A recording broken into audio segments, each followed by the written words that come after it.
আমাৰ মিত্ৰ দলসমূহ বিবিধ সংগঠন বুলি কওঁ আমাৰ একে বিচাৰধাৰাৰ প্ৰত্যেকটো সংগঠনৰ মোৰ মাৰ্গদৰ্শকসকল অসমবাসী ৰাইজ মোৰ পৰিয়াল আৰু আমাক ইতিবাচক সমালোচনাৰে সদায় শক্তিবন্ত কৰি অহা বিৰোধী দল আৰু যিটো ক্ষেত্ৰত মই প্ৰথম ভৰি দি মোৰ পেছাদাৰী জীৱন আৰম্ভ কৰিছিলোঁ সংবাদ মাধ্যম গতিকে সকলোকে আন্তৰিক শ্ৰদ্ধা জ্ঞাপন কৰিছোঁ ৰাষ্ট্ৰীয় নেতৃত্ব ৰাজ্যিক নেতৃত্ব প্ৰধানমন্ত্ৰীৰ পৰা মুখ্যমন্ত্ৰী দেৱলৈকে ৰাষ্ট্ৰীয় সভাপতিৰ পৰা ৰাজ্যিক সভাপতি আমাৰ সংগঠন মন্ত্ৰী ক্ষেত্ৰীয় আৰু আমাৰ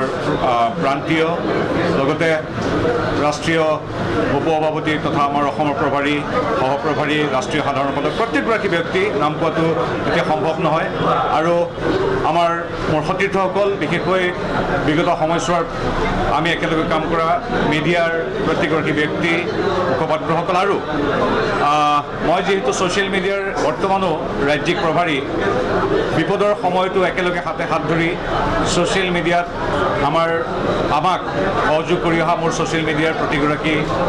ভলণ্টিয়াৰ ৰণুৱা তেওঁলোকক ধন্যবাদ জনাইছোঁ মই কৃতজ্ঞ যে নতুন এক দায়িত্ব লভাৰ পথ প্ৰশস্ত কৰিছে মোৰ দলে মোৰ অনুভৱ অনন্য